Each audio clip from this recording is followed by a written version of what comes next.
Welcome back to today's video. We'll be review the 2004 romantic comedy movie, 13 Going on 30. Get ready to remember all the mysterious parts and romantic moments of this unforgettable movie.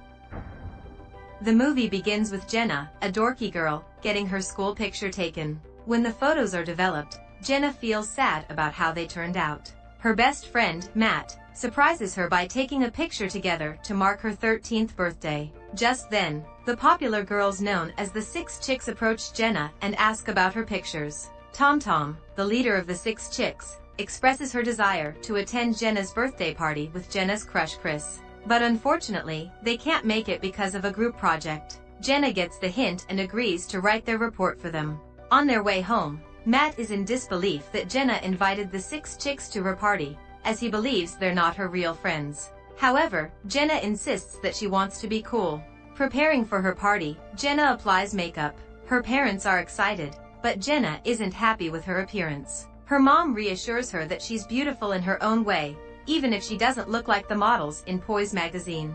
However, Jenna wants to look like a model. She sees a magazine that says 30, flirty, and thriving, and decides she wants to be 30. After that, Jenna heads to the basement and dances to Thriller for her party. Just then, Matt shows up with her birthday gift, a dollhouse he crafted for Jenna, complete with furniture and cutouts of themselves. He also gives her wishing dust and sprinkles it inside the dollhouse. However, their moment is interrupted when the Six Chicks arrive, so Jenna hides dollhouse in a closet.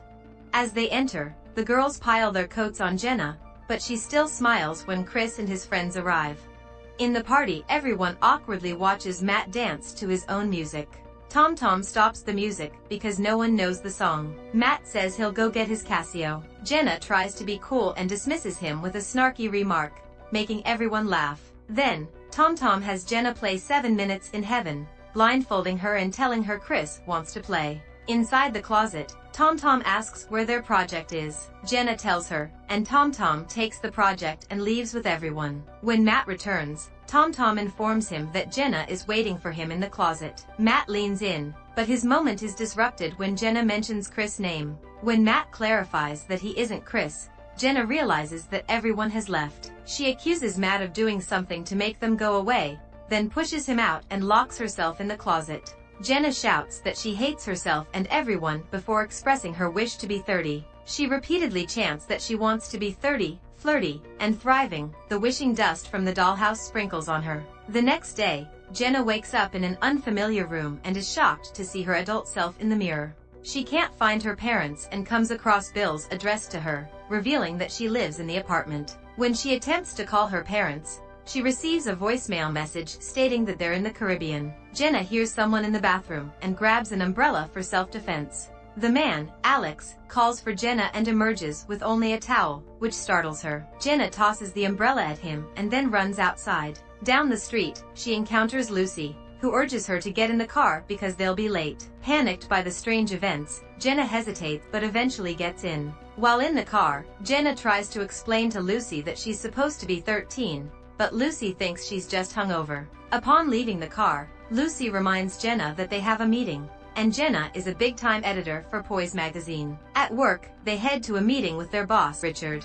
Jenna's assistant, Arlene, brings her breakfast and inquires if she needs anything else. Hoping for answers, Jenna asks Arlene to find Matt. During the meeting, Richard reveals that a rival magazine called Sparkle has been outdoing them in designs. He instructs everyone to prepare for a party to prove that Poise is still trendy. However, Jenna struggles to keep up, and when Richard asks for her opinion, she requests to go to the bathroom and then leaves the meeting. In her office, Jenna hides and comes across a picture of herself with Alex and a signed portrait of Madonna. While she's there, Arlene informs her that her mom called, but Jenna had previously instructed her not to bother her with family calls. Surprised, Jenna instructs Arlene to let her know if her parents call. Additionally, Arlene tells Jenna that she has found Matt. Upon learning Matt's whereabouts, Jenna rushes to his apartment. When Jenna arrives at Matt's apartment, he is initially hesitant and surprised to see her. Nevertheless, he opens the door for her, and Jenna immediately hugs him. She discovers that Matt is now a photographer.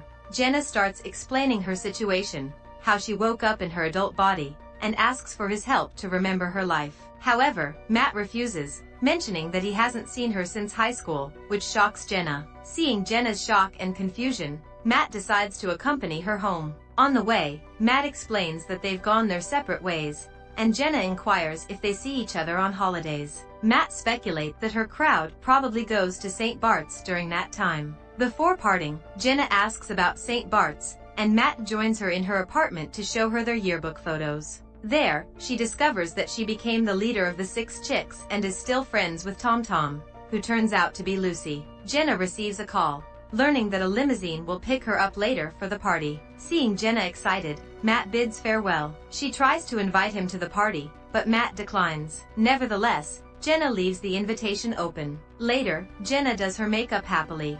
While we unravel the rest of this fascinating story, hit that subscribe button below to stay updated with our content. Let's continue the movie. Then she confidently walks outside in a colorful dress. In the elevator, Jenna met her neighbor Becky, a 13-year-old girl who is surprised Jenna is talking to her since she's usually ignored. They continue complimenting each other's outfits on the way out. During the party, Jenna meets Lucy, who soon informs her that the party is a disaster, with people already leaving. Jenna then notices Trish, who boasts that their magazines are selling better. Later, Richard asks if he smells bad because people are leaving. To liven up the party, Jenna confidently approaches the DJ and requests Michael Jackson's Thriller. Nervously, she steps onto the dance floor and starts dancing alone. When she sees Matt among the crowd, she beckons him to join her. After some encouragement, Matt starts dancing, and others at the party enthusiastically join in, including Lucy. In the end, even the DJ and Richard join the dance. However, Matt, feeling out of place, apologizes and leaves suddenly. A few days later, Jenna goes out for drinks with Lucy. After some drinks, they head outside and see Alex. Lucy tells Jenna that he's her hockey player boyfriend. Then, Matt passes by and apologizes to Jenna for leaving the party. He's with his fiancée, Wendy, who mentions they'll be leaving the city after their wedding. When Alex joins them, the group is introduced to each other awkwardly. Afterward, Alex takes Jenna back to his place and attempts to make move on her. Jenna, feeling uncomfortable, shies away from his touches. Thinking she's just playing hard to get, Jenna desperately averts her eyes and throws a pillow at him. The next day, Jenna shares her complaints about her previous night with Becky and offers her advice, saying that love is a battlefield. During a meeting in the office, Richard discusses their low sales and the need for a redesign. While other employees are unhappy about the changes, Jenna views it as a chance to have fun. Consequently, Richard assigns Jenna and Lucy to work on a new design. After the meeting, Arlene delivers Jenna's messages, but they are all unpleasant messages from her rivals. In her office, Jenna declines a call from Alex and remains adamant about avoiding him. Her colleague's husband, Pete, asks to see her, and she lets him in. However, Pete initiates a kiss, and Jenna pushes him away, reminding him that he's married. Pete reveals that this didn't stop them from hooking up last week. Jenna kicks him and walks away. In the hallway, Jenna overhears Lucy ridiculing her and her new persona, plotting to work on a design without her. Heartbroken, Jenna walks away. Feeling lonely in her apartment, Jenna goes to Matt's and invites him for a walk. That evening, Jenna questions whether Wendy is Matt's soulmate, but Matt doesn't believe in such things. Jenna then asks why they never stayed friends, and Matt recounts the incident from the 7 Minutes in Heaven disaster when he played a birthday song for Jenna, but she threw the dollhouse at him. Jenna apologizes, but Matt says it doesn't matter anymore. Feeling guilty, Jenna tells him to stop being nice because her adult self isn't a good person. Then Jenna walks away. The following day, Jenna returns to her family home. Finding it empty, she goes straight to the basement closet and sits in the same spot where she was on her 13th birthday. When her parents come home and hear Jenna in the basement, she cries and hugs her dad, telling them how much she missed them. Unable to sleep on a stormy night, Jenna joins her parents in bed. The next day, Jenna asks her mom if there's anything in her life she'd like to do over. Her mom responds that she doesn't regret anything because her mistakes have taught her how to make things right. Back at her apartment,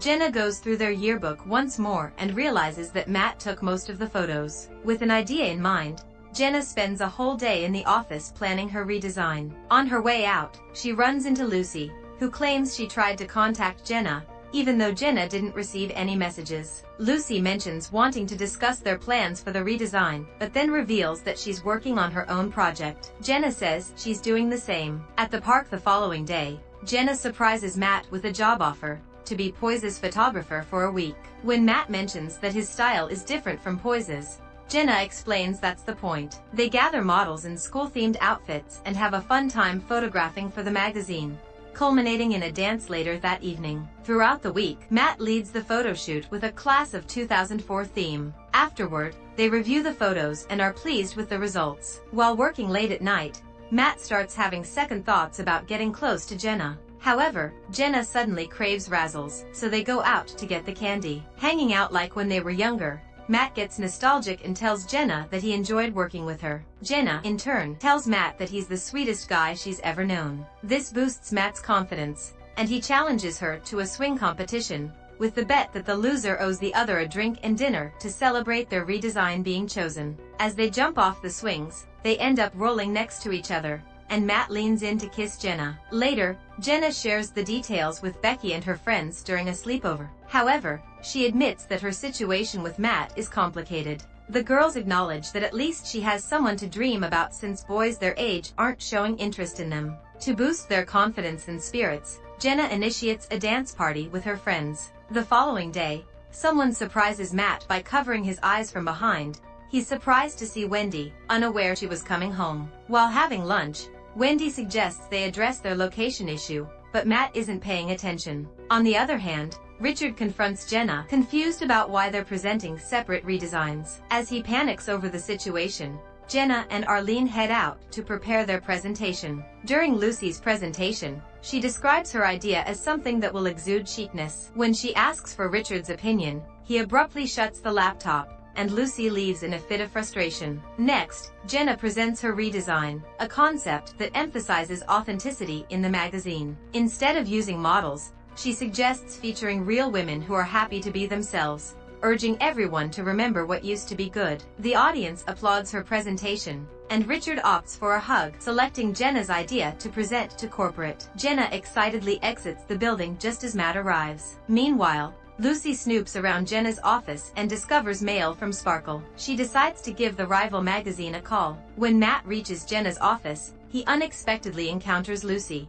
who informs him that Jenna plans to hire a more established photographer. After getting ready, Jenna goes to Matt's apartment, ignoring the rain. She arrives there soaking wet, only to be greeted by Wendy. Jenna wants to tell Matt that everyone loved his photos, and Wendy agrees to pass on the message because Matt is busy preparing for their wedding tomorrow. The next day, Jenna practices her pitch for the new redesign to present to corporate. However, Richard announces that the pitch is cancelled because Lucy has taken all of Jenna's new ideas to Sparkle in exchange for making her the new editor-in-chief. Jenna argues that Lucy doesn't have the rights to Matt's pictures, but Richard reveals that Lucy managed to make Matt sign a photography release. Enraged, Jenna confronts Lucy in her office, but Lucy calls her a hypocrite. She shows Jenna her mail from Sparkle, revealing that Jenna was the one who leaked her own company's design ideas, all in pursuit of becoming the editor-in-chief at Sparkle. Now that Lucy has secured the position, Jenna has betrayed her own magazine. Leaving the building, Jenna sees Matt's work on a bus for a Sparkle advertisement, which makes her cry. She hails a cab but recognizes her driver as Chris, her old crush. During the drive, Chris continues to pursue Jenna, reminiscing about old times. Tired of him, Jenna rushes out of the cab and heads to Matt's family home, where the wedding is being prepared. Sneaking into Matt's room, Jenna confronts him and clears up Lucy's lies. Sadly, she admits that she's no longer the awful person she once was and hopes that Matt will recognize that, so he won't marry someone else. Matt acknowledges that he felt something he didn't know he could feel anymore when he spent time with her. However, they can't turn back time and have moved on into separate lives. He chooses to be with Wendy, who genuinely cares about him. Seeing Jenna cry, Matt opens his closet and gives her the dollhouse he made when they were 13, which he had tried to repair. Jenna is happy to keep it. She urges him to go to his wedding, assuring him that her tears are tears of joy because she wants Matt to be happy. Before Jenna leaves, Matt confesses that he's always loved her. Jenna sits on their porch and listens to the wedding. Missing her old life with her best friend, she wishes to the dollhouse once more, hoping it would take her back. The wind blows on the wishing dust, and Jenna wakes up back in the basement closet on her 13th birthday. Just as Matt opens the door, Jenna jumps to kiss him and pulls him away. When she encounters Tom Tom on the stairs, Jenna rips the report in her hands and tips her drink to spill on her dress. Years later, Jenna and Matt get married and move into their dream home, which they make to be like Jenna's dollhouse. While taking a break from moving furniture, they sit on the couch and happily eat razzles together, and that's the end of the movie. Thank you for watching this video. We hope you enjoyed it. Don't forget to subscribe to our channel for more exciting videos like this one. We'll see you in our next video.